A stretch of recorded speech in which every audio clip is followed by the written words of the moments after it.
González de ASOMENIC, la Asociación Misionera Evangélica de Nicaragua. Hoy tenemos un programa y un espacio en el que vamos a poder compartir con uno de los hermanos que más ha hecho aportes, que Dios lo ha usado en toda Latinoamérica para levantar misioneros y emprender este movimiento misionero en el mundo, de latinos en el mundo. Quiero saludar al hermano Randy Sperger, que nos está del otro lado de la pantalla desde San José, Costa Rica. Y hoy vamos a tener un tiempo en el que vamos a poder compartir acerca de este mover de Dios, qué es lo que Dios está haciendo en Centroamérica y cuál es la proyección de Centroamérica hacia el mundo y también incluida Latinoamérica. Un saludo, hermano Randy. Por favor, preséntese a todos los que nos ven y unas palabras de bienvenida. Qué bueno estar contigo, Lester, y qué bueno usar este medio para glorificar a nuestro Señor y compartir el tema favorito que yo tengo, que son las misiones. Así que les saludo, hermanos, y espero que les guste este tiempo juntos. Un saludo, hermano. El hermano Randy Sperger ha estado trabajando últimamente en la hermandad misionera, la Hermandad Iberoamericana de Misiones Fronterizas, con la que ASOMENIC es parte de esta hermandad y es la base de esta hermandad en Nicaragua. Hermano Randy, quiero empezar la entrevista acerca de la visión y la misión de HIMF. ¿Cómo proyecta la gran comisión HIMF en el mundo y cuál es la base bíblica para todo este mover de Dios que HIMF está siendo parte? Muy bien, perfecto, Lester. Quizá antes de compartir la pantalla y veamos la visión y la misión, quiero que entiendan que ahorita HMF ya va desarrollando una forma particular, un distintivo en ver la misión como en dos vertientes. La vertiente de Pantataetne, es decir, todas las naciones, con enfoque en los pueblos no alcanzados, sean estos pueblos de las 5 megasferas, ¿verdad? De chinos, budistas, hinduistas, musulmanes y grupos animistas tribales. Pero la otra vertiente es el lado de lo que llamamos Tapanta, todas las cosas. Y ese es el lado más flaco en la iglesia evangélica de hoy, donde enfocamos todas las áreas de vida y pensamiento que la iglesia debe procurar poner bajo el señorío y el dominio de Jesucristo. Áreas como ley, como gobierno, como ecología, como educación, etcétera, etcétera. Y hemos identificado 12 áreas que estamos trabajando aquí en América Latina, pero también en todos los campos misioneros donde trabajamos. Los misioneros deben estar enfocando en eso. Es muy interesante este tema de las dos vertientes, hermano, porque durante muchos años la iglesia que ha estado involucrada en misiones está muy enfocada en los pueblos no alcanzados. ¿Cuál es el trasfondo de este enfoque de la iglesia en los pueblos no alcanzados? Y que por un lado como que da la sensación de que se han olvidado de la tarea en las naciones que las están enviando y que parece que están perdiendo terreno, más bien ganando terreno por un lado en las naciones, en los pueblos no alcanzados, y perdiendo terreno en las naciones donde se supone que son enviadoras y que son pueblos alcanzados con un alto porcentaje de cristianos como pobladores. Es curioso que preguntes esto, Lester, porque justamente hoy, toda la mañana, estuve hablando con un hermano en Brasil que está estudiando el movimiento Lausana de la evangelización. Y Lausana como movimiento de evangelización es clave, pero muy clave para el movimiento de los pueblos no alcanzados. En el curso de perspectivas hablamos de 3 eras de misiones: la era de penetrar las costas a partir de Guillermo Carey, luego la segunda era, la era de penetrar tierra adentro, y luego la era de los pueblos no alcanzados. Y en 1974, el doctor Ralph Winter, en Lausana 1 en Manila, en Lausana, Suiza, en 1974, hizo una presentación clavísimo y profético que despertó la iglesia evangélica, porque en este momento los liberales estaban diciendo: misionero, vete a casa. Porque todos los pueblos, es decir, los países, nación-estados, habían sido penetrados de alguna manera con plantación de iglesias. Había algunos nacionales en grandes movimientos, o por lo menos iniciales, en todos los estados políticos de la tierra. Entonces dijeron: ya no hace falta misiones clásicas, misiones fronterizas, pioneras.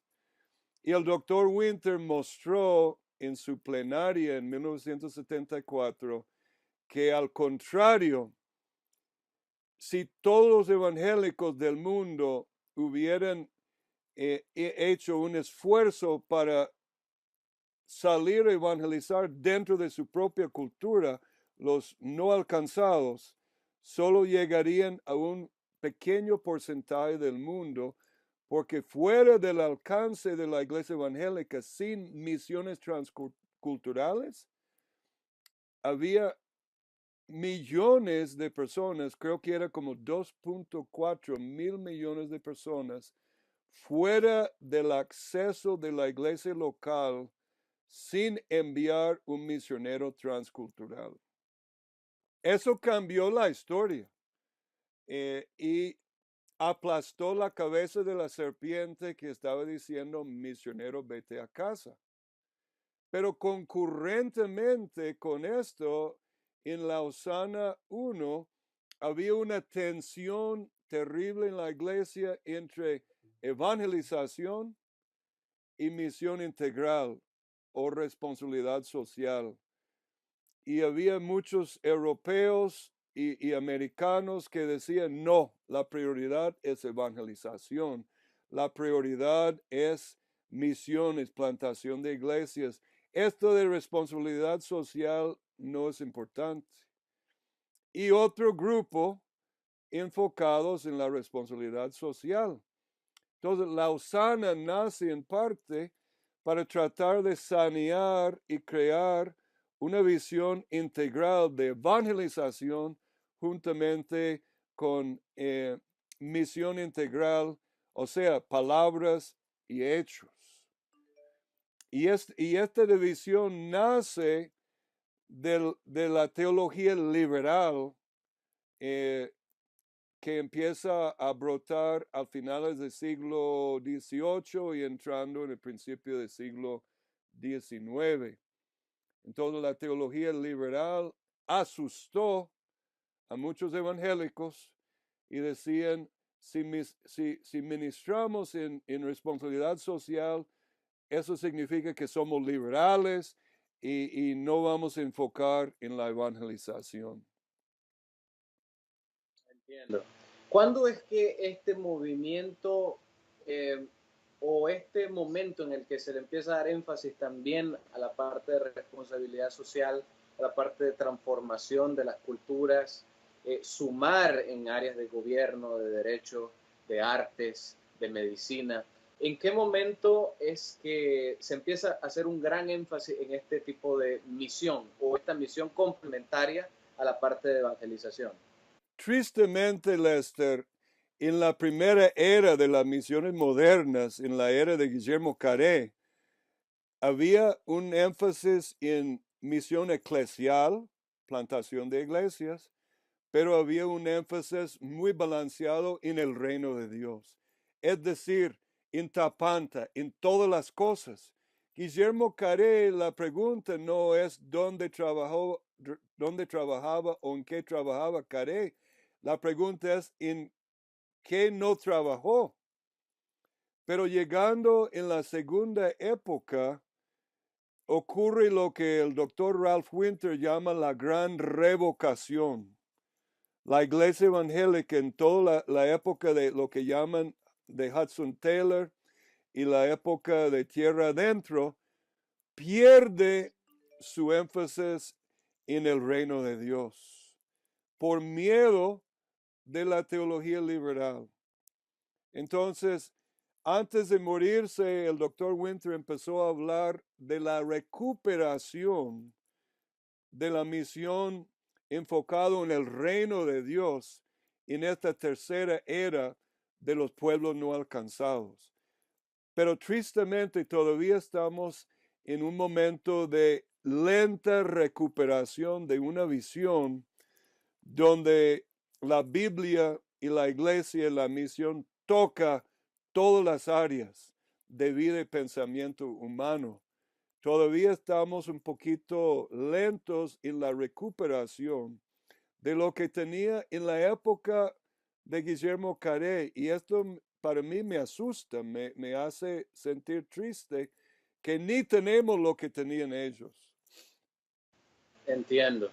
Este movimiento aparentemente, o este enfoque y este énfasis se está dando desde Estados Unidos y desde los teólogos de Estados Unidos, desde las asociaciones misioneras en Estados Unidos. ¿Cuál es la participación de la Iglesia Latinoamericana en todo este movimiento misionero como transformación? Es decir, ¿ha tenido alguna participación la Iglesia Latinoamericana? ¿Ha sumado, ha aportado algo en este nuevo despertar, en este nuevo avivamiento de la Iglesia en transformar las naciones? Claro que sí. De hecho, yo creo que América Latina empezó a tener un enfoque por su contexto de mayor necesidad social en el sentido de pobreza, de grandes ciudades con muchos pobres. La iglesia naturalmente empezó a coger una visión mucho más integral que en Estados Unidos. Y desgraciadamente el miedo de la parte de teología liberal hizo que los misioneros americanos infeccionaron muchas iglesias en América Latina con una visión poco integral. Pero América Latina, a través de teólogos como René Padilla y otros, eh, tuvo una visión un poco más integral, pero aún así me doy cuenta que esa visión de Padilla todavía no es una visión de transformación de todas las áreas de vida y pensamiento. Falta mucho, entonces apenas está en una visión de recuperación. Entonces, yo no hablo tanto de misión integral ahora, sino misión enfocado en el reino de Dios, que va más allá de misión integral. Correcto. Y en eso sí me gustaría entrar entonces en la visión y en la misión de HIMF. Es decir, ¿a qué se refiere HIMF cuando dice que está enfocado en una misión basada en el reino de Dios? ¿Cuál es la diferencia entre una misión integral y una misión basada en el reino de Dios y sus fundamentos bíblicos? Bueno, veamos varios slides que hemos preparado para donde compartimos la visión y misión de HMF y luego podemos discutir un poco de nuestro enfoque. Nuestra visión final. Una visión bien escrita debe estar enfocando en cómo vemos el mundo y lo que estamos haciendo cuando termina nuestra misión. ¿Qué es lo que queremos en HMF ver cuando terminamos? Aquí estamos, el hombrecito en el slide está mirando lejos, visualizando lo que él quiere ver. ¿Y qué es lo que veamos? Todas las naciones y todas las cosas bajo el señorío del Rey, para la gloria del Padre, Hijo y del Espíritu Santo. Ahora, eso es casi como una visión más amplia de una agencia misionera, sino la visión realmente bíblica de lo que HMF persigue. Nota las dos vertientes. Todas las naciones Y cuando HMF habla de naciones, no estamos solo hablando de etnias, sino estado-naciones. Es decir, Nicaragua y todas las etnias de Nicaragua. Una de las debilidades del movimiento de pueblos no alcanzados que nos señala nuestro buen hermano de la India, Vishal Mangalwadi, es que el movimiento a los pueblos no alcanzados no les interesa la nación-estado donde trabajamos, solo las etnias. HMF enfoca la nación-estado y su transformación y alcanzar todos los pueblos y grupos humanos dentro de esta nación. Y luego no terminamos ahí, porque Jesús dijo, toda autoridad me es dada en el cielo y la tierra. Él quiere que todas las áreas, todas las cosas, tapanta en griego, deben ser puestos bajo el señorío del Rey Jesús. Esa es la visión amplia que todo lo que hacemos enfoca en estas dos grandes vertientes.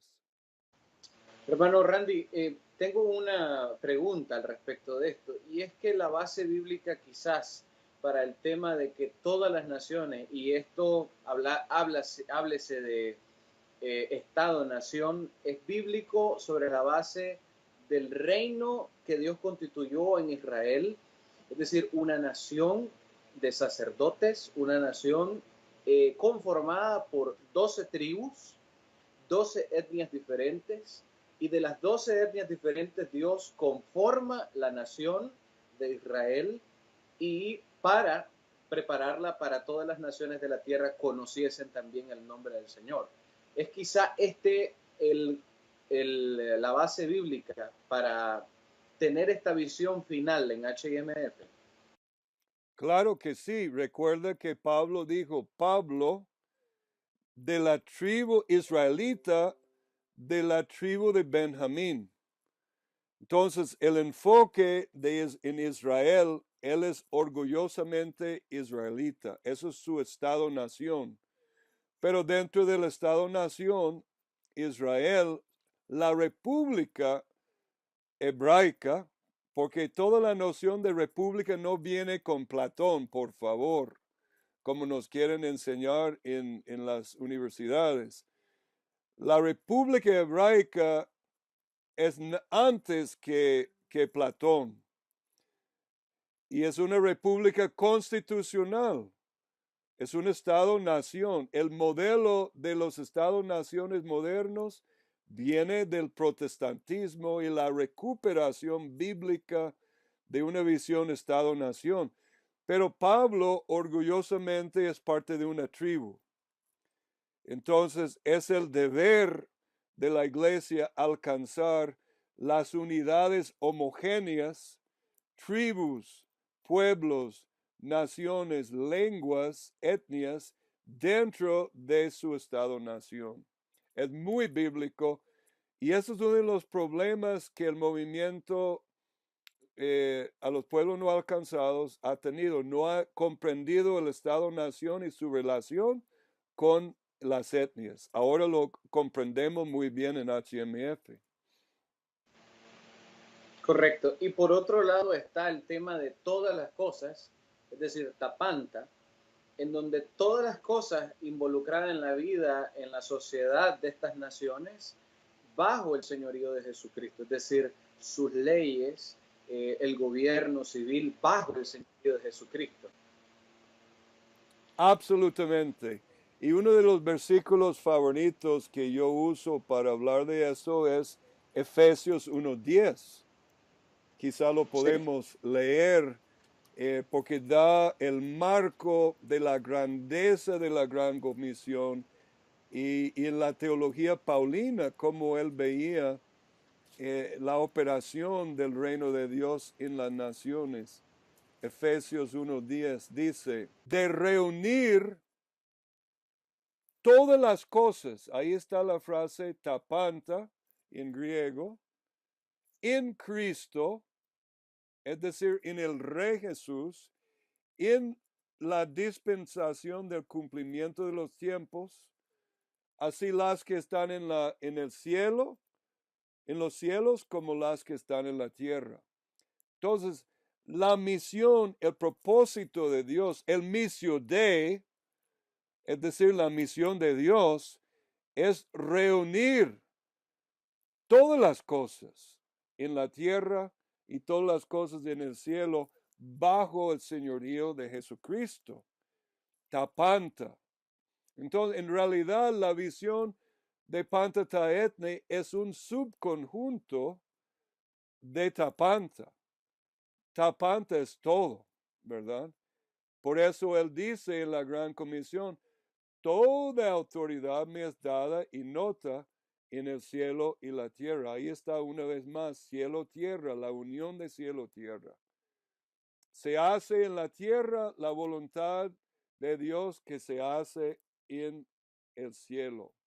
Esa es la oración del Padre nuestro. Ese es el reino de Dios. Sí, está claro ese enfoque en la Biblia muy marcado, el tema de hágase tu voluntad en la tierra como en el cielo, venga a nosotros tu reino. Es decir, está tratando de traer todas las cosas en la tierra bajo el señorío de Jesucristo. Es muy claro ese enfoque.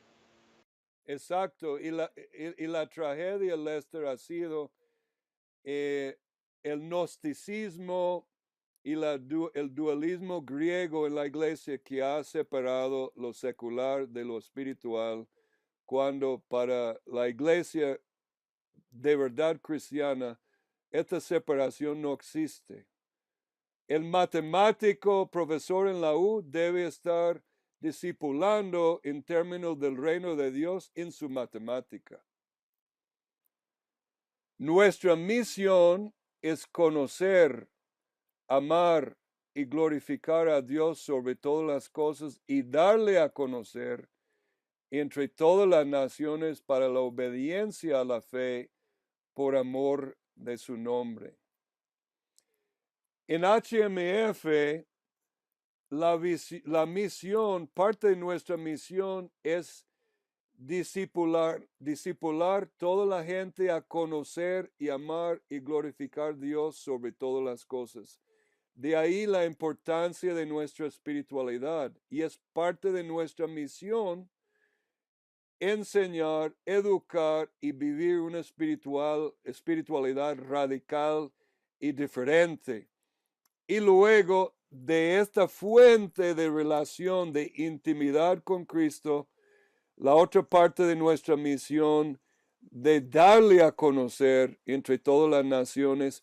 Y nota que decimos para la obediencia a la fe, como dijo Pablo, porque ese es precisamente el problema. Podemos plantar iglesias, pero si las iglesias no están impulsando la obediencia a la fe en todas las áreas de vida y pensamiento, estamos quedándonos como en América Latina y Estados Unidos, ganando almas. Llegamos a primera base, pero no estamos haciendo ningún jonrón de traer toda la nación, de discipular a toda la nación. Claro, este tema es muy importante y me parece muy interesante profundizar en el conocer, el amar y glorificar a Dios como parte de la misión. Generalmente no lo vemos esto en otras, o por lo menos yo no he podido identificar esta parte en otras asociaciones misioneras o agencias misioneras de envío.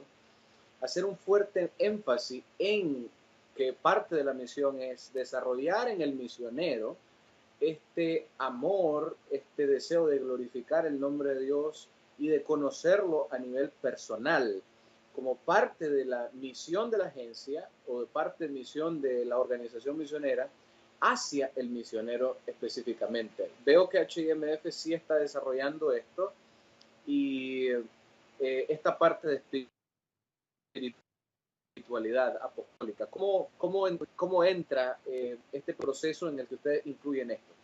Bueno, ahora abrimos un tema tan importante, tan rico. Hace unos años, voy a compartirle un poco de mi testimonio. Estuve recibiendo un entrenamiento con un hombre que yo considero un verdadero apóstol, misionero apóstol, el hermano Viv Grieg, que trabaja con los pobres urbanos de Asia. Y un día me lleva al aeropuerto después de un entrenamiento y me dice, Randy, tengo que volver a Calcuta. Estamos tomando un buen cafecito y le miro y digo, ¿y por qué Viv? ¿Por qué tiene que regresar a Calcuta? Su respuesta cambió mi vida y realmente esta respuesta es parte de la razón que nace HMF. Él dijo, Randy, porque quiero conocer a Cristo, el poder de su resurrección y la coinonía de sus sufrimientos, llegando a ser como Él en su muerte y en su vida. No mencionó que su misión en Calcuta es plantar iglesias, es liberar gente de demonios, es sanar enfermos, es hacer misión integral. Él hace todo el paquete, pero eso no era su propósito. Él quería ir porque él sabía, ministrando en este contexto, iba a conocer a Cristo en una forma como Pablo y ser transformado en su imagen, porque esto es la meta. Y me di cuenta, Lester, que la meta y la tarea hemos confundido. A mí me llaman, y no por piropo ni por cumplido, el vikingo de las misiones en América Latina. Y eso fue por el hermano Aldo Cayuba, que sigue en misiones de Bolivia, pero no me estaba diciendo, qué bueno, Randy, eres un gran bulldozer para misiones, el vikingo. No, me estaba criticando. Y me di cuenta sobre los años que yo había enfatizado tanto la tarea que se nos olvidó que debemos primero ser como Cristo. Y eso es más difícil, Lester, que la tarea misma. Y más importante. Y eso es la meta de Pablo, pero la tarea de Pablo es otro. Entonces, no debemos confundir tarea y meta, sino debemos integrar los dos y vivir los dos. Entonces podríamos decir que como parte de la misión de HMF es desarrollar la meta en cada misionero y que el misionero ayude a la nación o al pueblo no alcanzado a desarrollarse en esa meta, cumpliendo la tarea al mismo tiempo. Exactamente. La tarea de transformar la nación, la tarea de que la gente conozca también a Jesucristo y que la nación sea transformada. Exactamente. Por un lado, en la meta, el imitatio Christi, decían los antiguos, la imitación de Cristo, ser como Él. Y por otro lado, en la misión de obedecerle a Él y traer todas las naciones y todas las cosas bajo la obediencia de nuestro gran Rey. Y esto es verdaderamente una visión del reino de Dios. Nuestro amado hermano Alfredo, que más adelante van a estar entrevistando, Dios le ha dado a él una gran visión, una gran revelación de la parte del reino. Y nos dimos cuenta en HMF que Dios me dio a mí esta visión de Tapanta, pero no lo llamaba yo reino de Dios. Y Alfredo recibió bíblicamente una visión del reino y nos dimos cuenta que estábamos hablando de la misma cosa. El rey con su autoridad sobre todas las cosas. Y ya entiendo lo que Pablo estaba enseñando en la cárcel en Roma, cuando decía que él hablaba sobre el reino de Dios. Interesante. Es este tema que dice el mismo Pablo en una de sus cartas, que el reino de Dios no consiste en comida ni bebida, sino en justicia, paz y gozo en el Espíritu Santo. Es decir, que el reino de Dios establecido en las naciones produce justicia, produce paz en las naciones y produce gozo. Sí, exactamente. Y justamente los socialistas y todos los del movimiento de justicia social, lo que producen ellos es veneno, odio, muerte, pobreza en nombre de justicia social. Pero el reino de Dios produce la verdadera paz, la verdadera justicia entre todos. Esto es interesante, hermano, porque si la iglesia no comprende que está llamada a establecer el reino de Dios, a construir el reino de Dios, esperando que el gran rey venga nuevamente y complete esta obra que él ha comenzado, entonces esta justicia no va a venir a las naciones, esta paz no va a alcanzar estas naciones y tampoco mucho menos el gozo y todo lo contrario que está viviendo las naciones de Asia, por ejemplo Corea del Norte, naciones como Cuba, naciones como Venezuela, que están enfrentando situaciones muy difíciles, precisamente porque la iglesia no ha entendido quizás que tiene esta tarea de transformar y de traer ese reino de Dios de justicia, de paz y de gozo. Pero ¿cómo hacer cuando la iglesia está enfocada nada más en lo espiritual o nada más en lo religioso y deja lo secular de un lado, y digo secular entre comillas? ¿Cómo hace la iglesia para completar la misión? Es decir, ¿cómo comprende la misión la iglesia en el nivel o en el momento actual? Realmente, Lester, es un proceso y parte de ese proceso tiene que ser la educación teológica de los pastores, de los candidatos a misioneros, porque en mi propia vida fue un proceso donde yo me veía orando y diciendo a alguien, cuando termino mi oración salgo a la parte secular. De mi propia boca hablaba doctrina falsa, porque para mí salir a la calle y hacer otras cosas, eso era secular. Tenemos que cambiar esto y eso demanda educación teológica más profunda, pero el discipulado en la iglesia local también. ¿Qué hace el pastor con aquel abogado que está en su iglesia? Con aquel economista que está en su iglesia? Con aquel ecólogo que está en su iglesia? No hemos pensado en cómo discipular a ellos en función de la vocación de cada uno. Por ejemplo, nosotros podemos ver abogados cristianos que están ejerciendo en lo secular, pero que no están haciendo un impacto más allá en las leyes, en el derecho, en la justicia bíblico. Es decir, la nación está, tiene un sinnúmero de profesionales en derecho, pero el derecho bíblico no está siendo instaurado. Sí, porque el abogado ha sido formado aquí en América Latina y en todo el mundo, en Estados Unidos también, en Europa, desde una perspectiva humanista, una perspectiva de leyes seculares. Entonces tenemos que entrenar una nueva generación de abogados, una nueva generación de científicos que piensen raíz, árbol y rama en términos de la Biblia, en términos de la reina de todas las ciencias.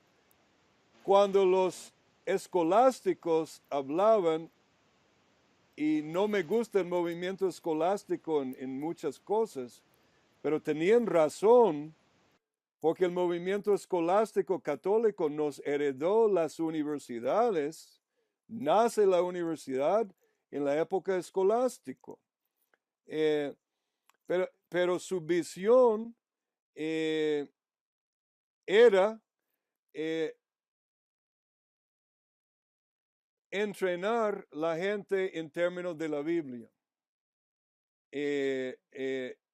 Era como una mezcla, desgraciadamente, de una filosofía griega con Biblia. Y eso es lo que tenemos que purificar a partir de la Reforma. No hace falta filosofía griega. la Biblia es reina de las ciencias y la época escolástica sí dijo que la Biblia era reina de las ciencias. Es decir, que la Biblia en su cosmovisión debe informar a todas las vocaciones y cada hermano que trabaja en una vocación tiene la tarea de la gran comisión de pensar en su vocación desde la raíz teológica bíblica sobre su vocación.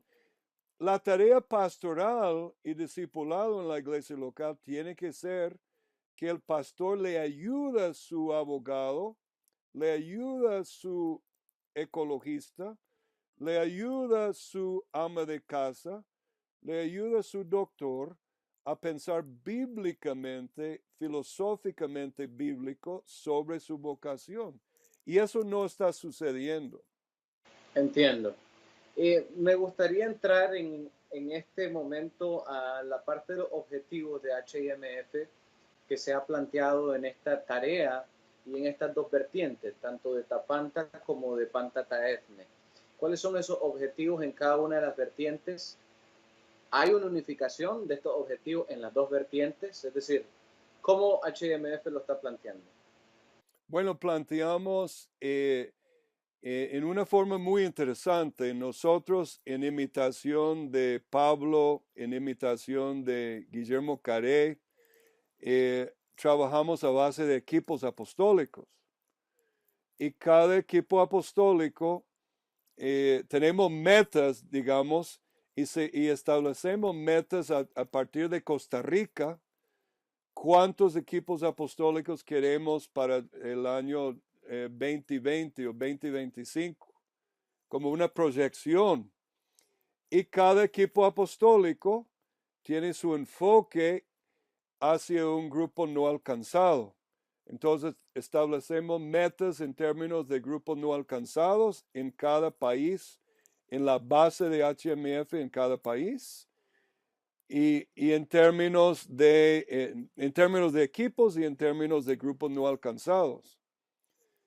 Entonces, Nicaragua, en el último concilio, habló de cierta meta. Costa Rica tiene su meta, ¿verdad?, de grupos no alcanzados. Venezuela, etcétera. Cada base debe establecer con su propia junta y con su propio grupo autóctono nacional una meta HMF de equipos apostólicos, grupos humanos y una proyección. Si no lo hacemos, podemos, como algunas agencias misioneras, estar movilizando misiones, pero no produce nada en el campo. Ok, ¿y cómo se integran los objetivos de HIMF desde la vertiente de Tapanta? ¿Cómo se integra en y en cada uno de estos equipos apostólicos en toda Latinoamérica o en donde se tengan las bases misioneras?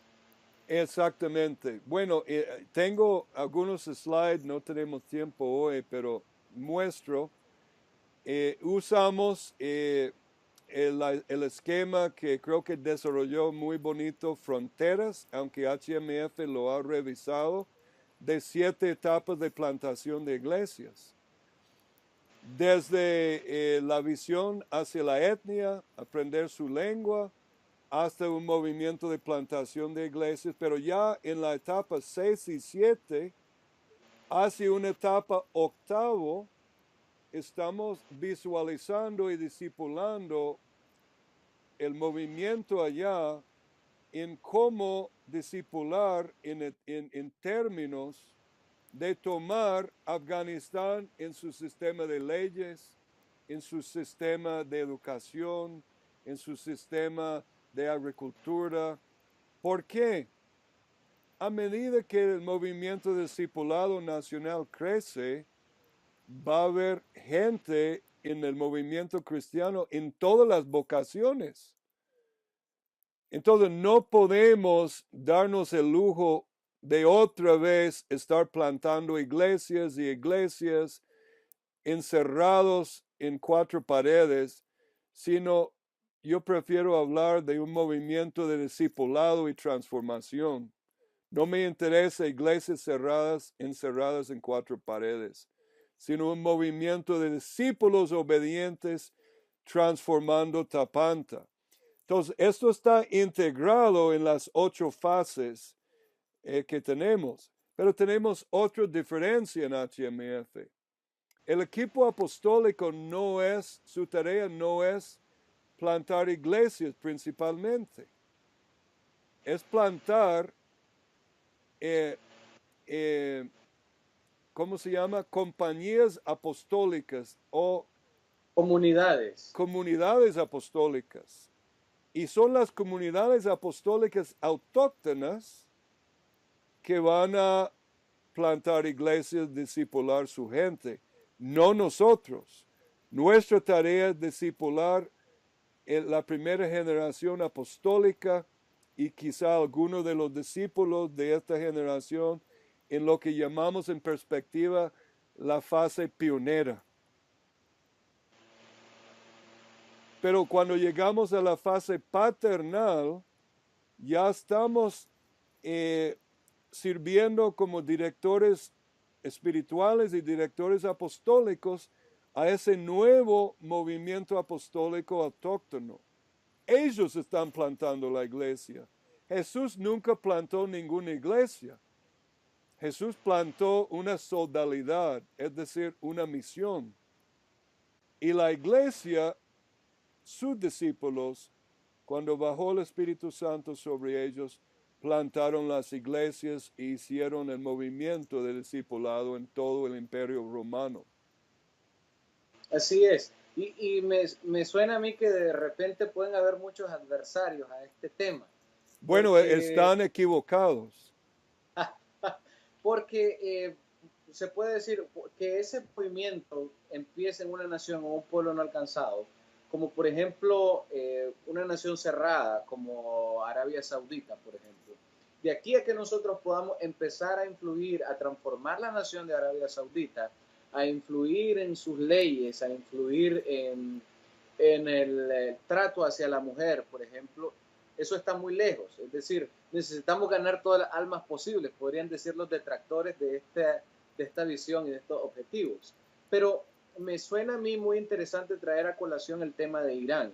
Irán ahorita está experimentando una explosión de cristianos, de musulmanes que se están convirtiendo a cristianos en muy corto tiempo. Es decir, es la nación en medio de Oriente Medio prácticamente y está pariendo nuevos creyentes, y estos nuevos creyentes serán los que van a discipular la nación, los que van a plantar iglesias. Estos son los creyentes que desde la perspectiva de HMF, desde esa base bíblica, desde las misiones de Pablo, desde la misión de Jesucristo mismo, fue la iglesia autóctona la que hizo este desarrollo y esta plantación de iglesia y el discipulado de la nación a manera integral. Justamente, y en la segunda época, bueno, hay un misionólogo que se llamaba Roland Allen. Él habla del crecimiento espontáneo de la iglesia, especialmente en África, pero decía que son los misioneros que obstaculizan el Espíritu Santo en el movimiento espontáneo de discipulado y plantación de iglesias. Entonces, más bien, no es nuestra tarea plantar las iglesias como enseñan las agencias misioneras. Es discipular una generación apostólica que van en los dos, y tenemos que discipular a esta primera generación en los dos vertientes. Para asegurarnos, como Pablo, mira en el tiempo de Pablo, había gente dentro del palacio del César. O sea, ya están empezando a penetrar en las esferas de gobierno. Correcto. Y Correcto. pero tenemos que hacerlo con propósito. Y decir, ser un poco más subversivos en este sentido, no en el sentido ilícito, sino en el sentido de planificación, de penetrar y minar las bases de Satanás.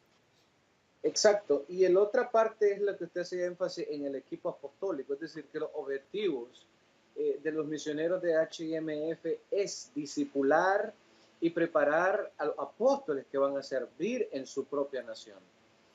Y es muy importante esa preparación en las dos vertientes, es decir, que los autóctones, que la iglesia autóctona esté clara que tanto debemos conquistar toda la nación y todas las naciones, como que todas las cosas en todas estas naciones sean puestas para el servicio y bajo el señorío de Jesucristo. Y el problema que yo he encontrado, Lester, con muchos hermanos y pastores me dicen, pero hermano Randy, alguien me dijo eso hoy, Jesús viene mañana, o sea, Jesús viene pronto, el rapto viene, ¿por qué perder su tiempo en todo eso? Todo eso va a quemar. Entonces me están diciendo que yo debo desobedecer el Evangelio que demanda que Jesús sea la autoridad sobre todas las cosas porque Él viene mañana. Pero eso es contrario a... Él puede venir mañana, no sabemos. Pero mientras Él venga, dice, negociad. En inglés dice, ocupaos entre tanto que yo venga. ¿Ocupar qué? Panta ta etne y ta panta, con la transformación del reino de Dios. Y como no hemos visto las cosas así, tampoco estamos conquistando Tapanta. Los mayores detractores de este objetivo, de esta meta, de esta tarea de la iglesia, ha sido la iglesia misma. Así es. O sea, la iglesia misma por no entender que parte de la misión no solamente es ganar almas, sino que la nación sea entregada a Jesucristo. Es decir, por ejemplo, Salmo 2 habla de que Dios Padre establece a su Hijo, el ungido, como rey. Le dice, pídeme y te daré por herencia las naciones. No solamente le promete almas, sino que le promete la nación entera. Así es, así es. De hecho, la gran comisión es ir y hacer discípulos a todas las naciones. Desgraciadamente, las traducciones modernas dice ir y hacer discípulos de todas las naciones. Esa traducción no es correcto. El griego dice a. El objetivo no son las almas, el objetivo es toda la nación. Es decir, todo Costa Rica, sus 10 tribus, hay 8 tribus autóctonas y 2 visitantes que viven entre nosotros, y cualquier otra etnia que vive aquí, y toda la nación. Entonces, Costa Rica no ha sido discipulado porque hemos enfocado en ganar almas. Por supuesto, para discipular a Costa Rica hay que ganar almas. Pero eso es llegar a primera base en un partido de béisbol. Pero si solo llegas a primera base, nunca marcas un ron. Correcto. Hermano Randy, me gustaría que lo dejáramos por acá. La próxima sesión sería hablar acerca del trabajo actual que se está desarrollando en HMF, cuáles son los equipos apostólicos que están trabajando, las comunidades apostólicas que están sirviendo y cuáles son los avances de ellos. Por supuesto que el objetivo de esta serie y estas sesiones de entrevista es animar a la iglesia, enseñar a la iglesia que tenemos esta otra vertiente de la misión, que es la supremacía de Jesucristo sobre todas las cosas, y que la iglesia es la que le sirve a Jesucristo esto, ¿no? Y también motivar a los candidatos a misioneros y nuevos misioneros a que adopten esta visión de HMF. A mí me gustaría también que en la siguiente sesión pudiéramos hablar de su testimonio personal, cómo Dios lo ha llamado a las misiones y cómo Dios le ha transformado este concepto misionológico de transformación, de reino de Dios a través de los años.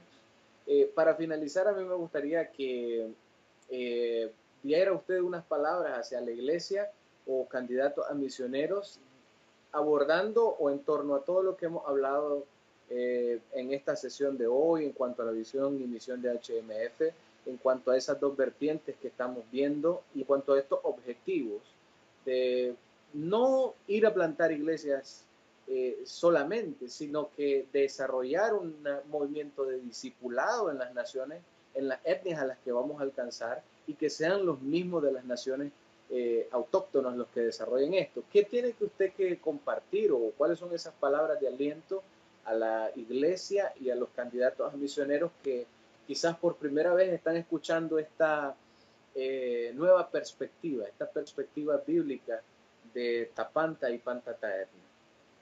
Mire, hermanos, pastores, candidatos a misioneros, discípulos de Jesús, tenemos todo de animarnos. ¿Qué es la religión más grande del mundo? El cristianismo. ¿Qué es la religión más dispersa y diversa en el mundo? El cristianismo. ¿Qué es la religión que abarca más idiomas en el mundo? El cristianismo. ¿Qué es la religión que abarca más grupos etnolingüísticos y humanos? El cristianismo. ¿Qué es la religión que ha plantado hospitales, universidades y ha producido, como en algunos libros que tengo aquí en mi oficina, que ha formado el mundo en que vivimos en el área de ciencia, en el área de tantas áreas intelectuales? Es el cristianismo. Pero hermanos, desgraciadamente hemos recibido una teología a veces un poco trancado, que solo enfoca en almas. Tenemos que aumentar cuántas almas ganamos, pero luego tenemos que saber que estamos discipulándolos en función de una vocación y que cada vocación busca completar la gran comisión dentro de su área vocacional. Vivimos en momentos cuando estamos ganando más musulmanes que en solo en el siglo XXI hay más movimientos hacia el pueblo islámico de plantación de iglesias que en todas las épocas combinadas desde Mohammed hasta finales del siglo XX. Increíble. A pesar de las noticias negras, a pesar de todo lo que pasó, hoy otro atentado eh, eh, terrorista en Londres. El mundo está en convulsiones porque hay un terremoto detrás de todo eso de transformación que es la iglesia del Señor, y detrás de esta iglesia está el Señor de señores, el León de Judá. Trabajamos, hermanos, con más fe, con más esperanza. Hay un futuro brillante para la iglesia. Y si Él viene en 2 semanas, bueno, mucho mejor que nos encuentre transformando Pantataetne y Tapanta para que recibamos el premio de un discípulo y un siervo bueno y fiel. No dormido diciendo, no tenemos nada que hacer. Podemos reganar Europa, no sabemos cuándo viene Jesús. Hay mucho que hacer, hermanos. Prepárense, oren. Necesitamos un nuevo gran despertar también, un avivamiento. Oremos por un avivamiento y oremos por nuevos discípulos con otra visión, una visión diferente en espiritualidad, una visión diferente en la tarea clásica de misiones y una visión diferente en la conquista de todas las cosas. Que Dios les bendiga, hermanos. Gracias, esta fue la primera sesión de las entrevistas a HIMF, el hermano Randy Sperger. Próximamente estaremos entrevistando al hermano Alfredo Martínez, director de Asomenic en Nicaragua, que nos platique acerca de esta visión del reino de Dios que está adoptando inclusive HIMF y cómo está combinándose con esta nueva vertiente, o esta vertiente que ha estado ahí en la Biblia, pero no la habíamos visto, que es la de todas las cosas bajo el señorío de Jesucristo. La próxima sesión vamos a estar hablando de los trabajos actuales de HIMF en el mundo y también del testimonio personal del hermano Randy Sperger. Un saludo, gracias hermano Randy por atendernos. Esperamos tenerlo pronto en este programa de Asomenic. Buenas noches, hermano. Amén, buenas noches. Dios les bendiga. Bueno, gracias a todos nuestros televidentes, a todos los que nos ven y nos siguen por las plataformas de YouTube. No se olviden de darle like a este video, darle like también en Vimeo y darle like en Facebook. También está en la plataforma de Facebook la página de HIMF y ahí puede darse cuenta de todos los avances de esta hermandad misionera de Iberoamérica y también de Asomenic. Gracias por eso, los esperamos la próxima sesión y a todos buenas noches.